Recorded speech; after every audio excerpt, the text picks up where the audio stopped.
Chris Myers, Orlando Fly Casting Lessons. Today I'm going to talk about how I use my wrist when I'm casting my fly rod. You probably have heard me say multiple times, and when I teach beginners fly casting, I tell them we're going to cast without using our wrist, because the human default, and you will see people all over, if you tell them you fly fish, how many people do this? Yeah, I've seen that fly fishing, and they lift their hand above their head and they just flick their wrist back and forth. That is almost the exact opposite of most of the fly casting I do, and it's certainly not how I teach my students and clients. If I do that with my rod and I just hold my hand still, move my wrist back and forth, the tip of this rod, unless I'm making a very, very, very short cast, is doing some kind of half circle. And the longer and longer cast I do, the more and more I need to move the rod just to move line, and the bigger and bigger that circle becomes. So if you're just using a 3-weight in a little bitty stream, you can get away with doing 100% wrist and get it out just fine. If you're gonna go bone fishing, or if you're gonna come down here and do some red fishing, or if you're in a lake and you wanna cover a lot of water with your cast, or wherever it is that you need to cast a reasonable distance, either medium to longer distances, you need to be able to create a loop with your fly cast. And to get that loop, the tip of this rod must move back and forth in a straight line.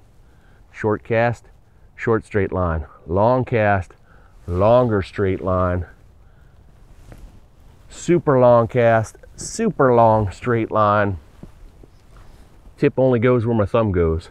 My thumb starts to go around in big curves. That's exactly what my tip's going to do as well. So I teach people from the very beginning, don't move your wrist. You need to move your hand in order to get that rod to move. But if you watch my videos, you will see that this rod is moving back and forth, and I am actually bending my wrist. How and why am I doing that?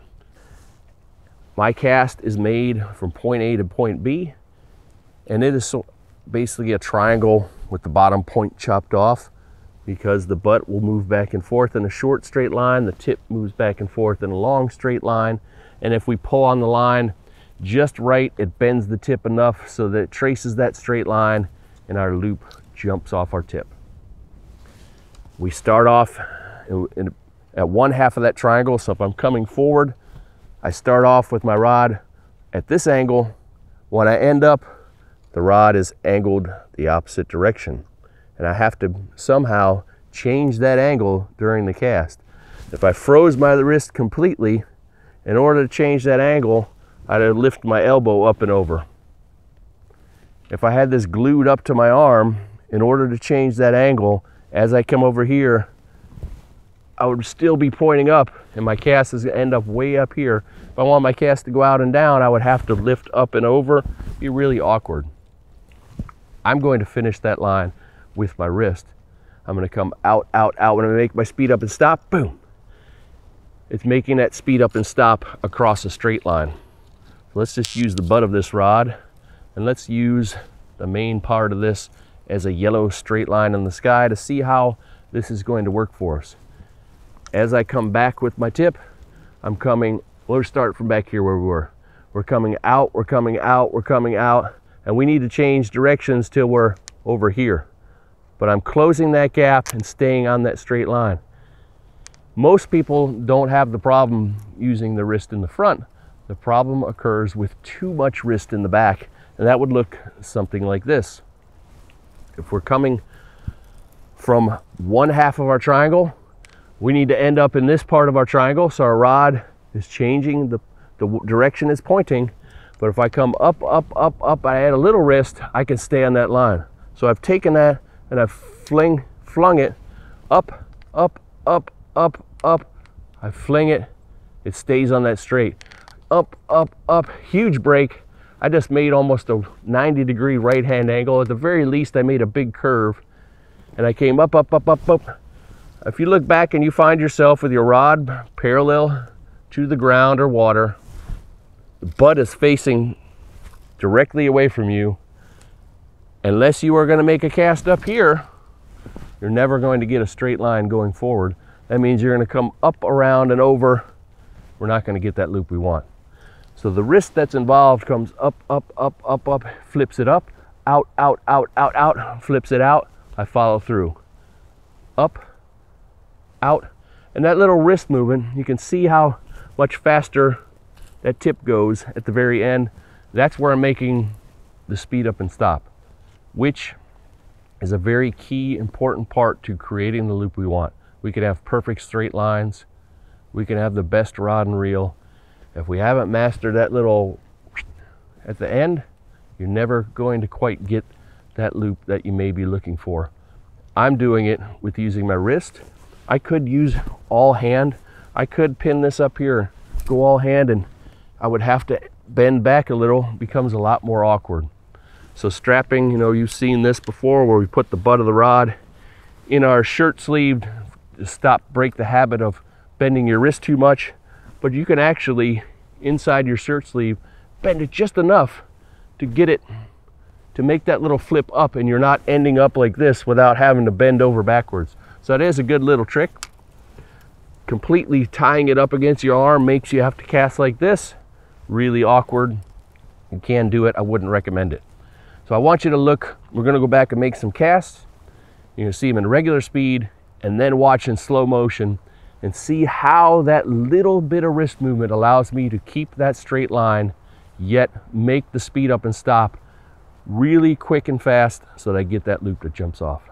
So let's watch here when exactly I am using my wrist and how that affects this cast. As I come up, my starting point for the stroke is going to be my straight line from here to here. So this is what makes the cast, this straight line here. This is our follow through. This is our initial pickup. This is not where the straight line of the cast is. When I come up, here's my beginning part. The butt is against my forearm here.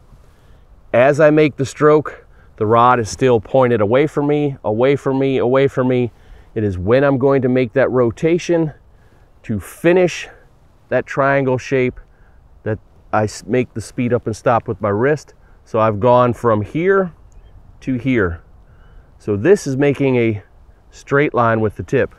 If I go from here to here, we've now turned the corner and we're heading down into the ground.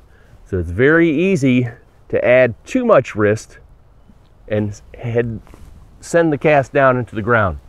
Let's do that at normal speed.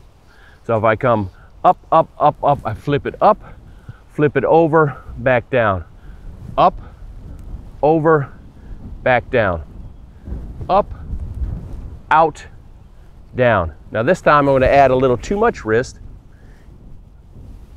Down. So you can see how the line went down every single time.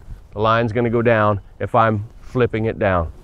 So we could practice every day of the week, hours and hours a day. If I practice this, I'm just practicing making a cast that drives down into the ground or water behind me, and then I wonder why the forward cast landed in a big pile as the wind's blowing towards me right now. I make a low back cast, try to go out in the front, lands in a big pile, fly folded back over towards the fly line. So we have to use the wrist sparingly to make the speed up and stop, but also to complete the straight line. So it's the opposite when I come forward. I'm starting back here. Here's where I'm going to end up. And I can take this triangle and I can have it level. I can have it some degree of this, some degree of this. Most of my fishing, it's tilted in this direction so the fly unrolls right above my target in the front. Through my forward cast, the rod is pointed back behind me. I'm dragging, the tip is dragging this line along with it. It's dragging the line along with it. The butt starts to lead the way. As it gets towards the end, then I'm going to make that transition over to that side. So that stopping point going forward was from here to there. It was coming slightly down because it was higher up here and it ended up slightly down. So what I get in the front is I go out and down. It unrolls right above my target, lands where I want. Let's put them back together as all one smooth piece. Up, out, up, out, up, out. So you see how far this butt is moving back and forth? Very little bit. Down. What we're watching for is that little rotational movement right there with the wrist. And the shorter we can make that in general, the more narrow your loop's going to be. So there's a little pop right there. You can see the rod tip speed up. You can watch that loop form, roll right off the tip. And because it's a short little movement, it makes a nice narrow loop. If you turn that into a big, long, sweeping movement, and especially if you don't add much speed to it, you're not going to get that narrow loop. You're going to get a big, wide, open arc that's tracing the path of your tip. So in this slow motion, it's easy to see how if the tip was traveling down in the back, it would send that line down. Here we're traveling slightly up right there, and the loop unrolls up off our tip. It does not travel down towards the ground.